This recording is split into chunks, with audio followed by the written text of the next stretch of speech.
మొదటి కొరింథీ పత్రిక 13వ అధ్యాయము 11వ వచనం. మొదటి కొరింథీ పత్రిక 13వ అధ్యాయం 11వ వచనం చదవండి. నేను పిల్లవాడినై ఉన్నప్పుడు పిల్లవాని వలె మాట్లాడితిని, పిల్లవాని వలె తలంచితిని, పిల్లవాని వలె యోచించితిని. పిల్లవాని వలె యోచించితిని అంటే ఇక్కడ I understood as a child అంటే గ్రహింపు లేదా గ్రహించుట. మనము ఎదిగితేనే గ్రహిస్తాం. అందుకోసం ముందేమన్నాడు? బలమైన ఆహారం తీసుకొని ఎదగాలి, ఆత్మ సంబంధం ఎదగాలి. ఎందుకు ఎదగాలంటే చూడండి, ఓ చిన్న బిడ్డ ఉన్నాడు, ఆ బాబును కూర్చోబెట్టి నేను మీకు ఐన్స్టీన్ థీరం చెప్తాను అంటే ఏమైనా అర్థమవుతుందండి? ఓ ప్రొఫెసర్ లాగా ఓ ఫార్ములా చెప్తానని అర్థమవుతుందా? ఏమర్థమవుతుంది? అరే కూర్చోరా, కూర్చో, అర్థం కాదు, గ్రావిటీ గురించి చెప్తాను నేను, కూర్చో అంటే ఏం చెప్తున్నాను? నాకేదో చాక్లెట్ ఇస్తే చాలు, నాకేదో ఇంత పెడితే చాలు. ఎందుకంటే ఎదగలేదు కాబట్టి. చిన్న పిల్లోని కూర్చోబెట్టి నువ్వేం చెప్తావు? కొడుకే కావచ్చు, కొడుకే ఉన్నాడు, కూతురే ఉంది, చిన్నపిల్లలు, వాళ్ళకి ఏం చెప్తాడు తండ్రి? తల్లి ఏం చెప్పగలడు? తండ్రి ప్రొఫెసరే ఉండొచ్చు, ఆయనకు ఎంతో సబ్జెక్ట్ తెలిసి ఉండొచ్చు, కానీ పిల్లలకి ఏం చెప్తాడు? అయ్యో నా బిడ్డలు, నాయన నేను యూనివర్సిటీలో ప్రొఫెసర్, నాయన నేను ఎన్ని లాస్ చెప్తాను ఆయన, నేను ఆ విధంగా ఇది చెప్తాను ఆయన, ఎందుకు చెప్తాను అంటే వాడికి ఏం అర్థం కాదు. ఎందుకంటే వాడు పిల్లోడు కాబట్టి. ఈరోజు నీకు ఏం చెప్తే అర్థమవుతుంది? ఎలా అర్థం చేసుకోగలుగుతావు? నువ్వు ఎదగకుండా గ్రహించలేవు. ఇది రాసి పెట్టుకో. అని చెప్పండి బ్రదర్, నాకు చెప్పేసాను బ్రదర్, చెప్పి ఏం చెప్తే నువ్వేం అర్థం చేసుకుంటావు? నేనేం అర్థం చేసుకుంటాను? కాబట్టి దేవుడు ఏం చేస్తాడంటే ముందు నువ్వు ఎదగరా అంటాడు. మనమేమో నువ్వు చెప్పే ప్రభ నేను చేసేస్తానంటే నువ్వు ఎదుగుతే తర్వాత నువ్వు గ్రహించగలుగుతావు. కాబట్టి దేవుడు చెప్పడానికి ఉన్నాడు, కానీ నీవు గ్రహించలేని స్థితిలో ఉన్నావు. మనం గ్రహించలేని స్థితిలో ఉన్నాం కాబట్టి ఆయన చెప్పట్లేదు. దేవ నాతో మాట్లాడు, పాప నన్ను అది మాట్లాడు, అయ్యా మాట్లాడు, నువ్వు మాట్లాడు నేనంటే ఏం మాట్లాడరా నీకు? నేను ఏం మాట్లాడినా నువ్వు గ్రహించలేవు, నీకు అర్థం కాదు. నేను చెప్పేదేమో స్పిరిచువల్ కోణంలో, నువ్వు ఆలోచించేదేమో భౌతిక కోణంలో. కాబట్టి ఆత్మ సంబంధం విషయాలు శరీరానుసారుడు ఎప్పటికీ అర్థం చేసుకోలేడు. దేవుని బిడ్డ, ఎదిగినప్పుడే గ్రహిస్తాం. నువ్వు ఎదగడం అంటే వయసు పెరగడం కాదు. మళ్ళీ చెప్తున్నాను, అక్కడ ఏలికి మాట్లాడలేదు సమూయేలు వయసు తక్కువైనా ఎదిగి ఉన్నాడు, క్యాచ్ చేసే స్థితిలో ఉన్నాడు. ఆ ఫ్రీక్వెన్సీ ఆయన క్యాచ్ చేసే స్థితిలో ఉన్నాడు. ఆత్మీయ ఎదిగి ఉన్నాడు. కాబట్టి ఎదిగినప్పుడే మనం అర్థం చేసుకోగలం లేదా గ్రహించగలం. చూడండి, హెబ్రీ పత్రిక 5వ అధ్యాయం 12వ వచనం 13వ వచనం చదవండి. హెబ్రీ పత్రిక 5వ అధ్యాయము 12-13 వచనాలు. కాలమును బట్టి చూచితే మీరు బోధకులుగా ఉండవలసిన వారై ఉండగా దేవోక్తుల్లో మొదటి మూల పాఠములను ఒకడు మీకు మరల బోధింపవలసి వచ్చి. ఏమంటున్నాడు? కాలమును బట్టి చూస్తే మీరు బోధకులుగా ఉండవలసిన వారై ఉండగా దేవోక్తులలో మొదటి మూల పాఠములు అంటే బేసికల్స్ అన్నమాట. మొదటి మూల పాఠములను ఒకడు మీకు మరలా బోధింపవలసి వచ్చి ఉండెను. అమ్మ, గొడవ చేసుకోవద్దు, ద్వేషించవద్దు, దూషించవద్దు, ఆ విధంగా అసూయ పడవద్దు. ఇవన్నీ బేసికల్స్ అనమాట, ఆత్మీయ లోతులు కాదు. పౌలు అంటున్నాడు, మీరు చూస్తేనేమో చాలా పెద్ద వయసు ఉంది, చాలా ఏళ్ళు ఉంది, కానీ బేసికల్స్. కాబట్టి బేసికల్సే మీకు చెప్పాల్సి వస్తుంది.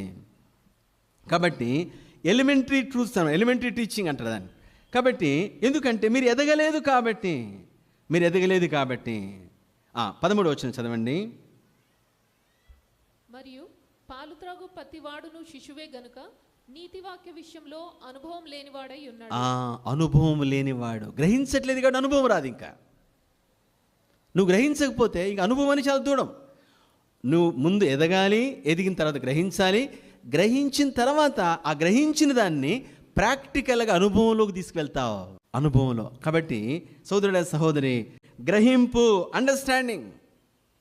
నువ్వు బైబిల్ 20 సార్లు చదివావా, 20 అధ్యాయాలు చదివావా, 2 గంటలు చదివావా కాదు ఇంపార్టెంట్. ఏం గ్రహించావు అది ఇంపార్టెంట్. ఆత్మ కోణాన్ని గ్రహించావా? ప్రార్థన గంట చెప్పి చేసావు, కానీ దేవుని సన్నిధిని అనుభవించావా?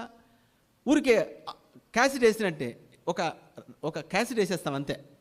అలా కాదని ప్రార్థనలో సన్నిధి అనుభవించగలుగుతున్నావా? ఆ సన్నిధి నీకేమైనా అనిపిస్తుందా? స్పర్శ అనిపిస్తుందా? అలానే వాక్యం చదువుతాను, 2 గంటలు చదువు, మంచిదే, చదవాలి వాక్యం. కానీ వాక్యం చదివినప్పుడు దాంట్లో ఉన్న ఆత్మీయ అర్థాన్ని పరిశుద్ధ ఆత్మ ద్వారా నువ్వు గ్రహించగలుగుతున్నావా? ఏది లేకపోతే వేస్ట్, అంతే. 200 సార్లు చదివినా సరే.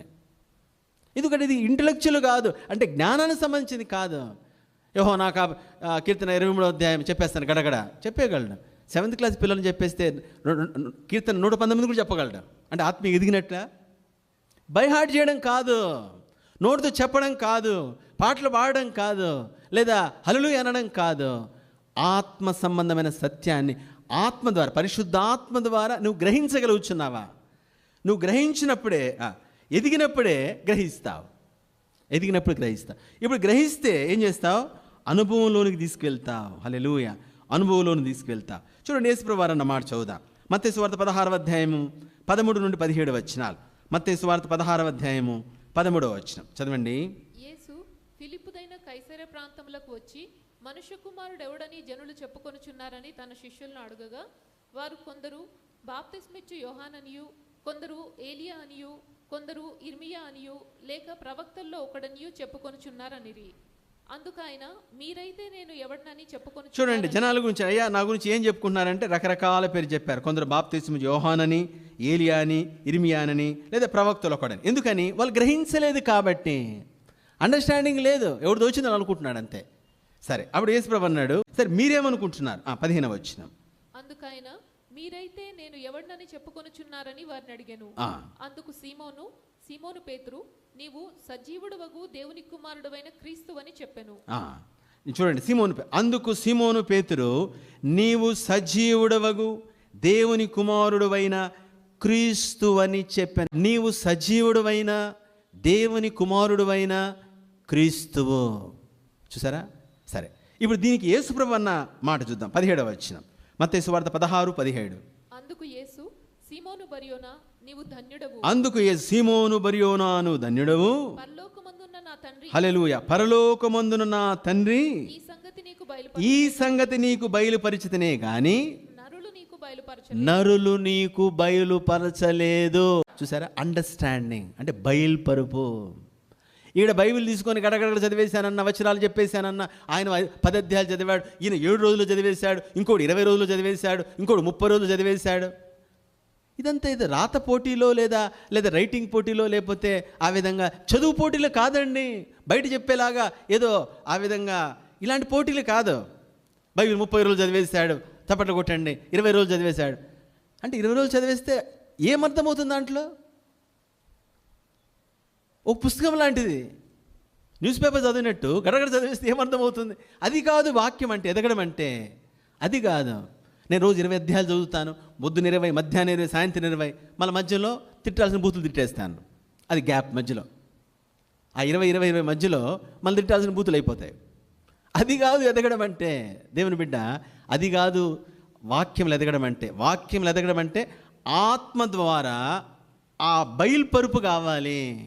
నేను అనట్లేదు, యేసుప్రభు అన్నమాట. అందుకు యేసు, సీమోను బర్యోనా, నీవు ధన్యుడవు, పరలోకమందున నా తండ్రి ఈ సంగతులు నీకు బయలుపరిచితేనే కానీ నరులు నీకు బయలుపరచలేదు. దైవ ప్రత్యక్షత, బయలుపరుపు కావాలి. ఒక వచనం చదివినా సరే బయలుపరుపు కావాలి. సోదరుడా, సహోదరి, అది నిన్ను ఆత్మీయ ఎదిగింపజేస్తుంది. అది ఆత్మీయ ఆహారం అంటే. అది నీకు ఆలోచించి ఏంది ఇది అంటే నీకు అర్థం కాదు. అదే చెప్పాను, ముందే చెప్పాను నీకు. ఏమిటంటే ఎంత చెప్పినా నీకు అర్థం కాదు. ఎందుకంటే దానికి అసలు నువ్వు దాని వలయంలోకి నువ్వు అడుగే పెట్టలేదు. ఏంటి బయలుపరపండి నువ్వు అర్థం చేసుకోలేవు. అయితే నువ్వు ఎదిగినప్పుడు అర్థం చేసుకోగలుగుతావు. ఆత్మీయంగా ఎదిగిన కొలది బయలుపరుపు వస్తుంది. ఆ బయలుపరుపుని అర్థం చేసుకోగలుగుతావు.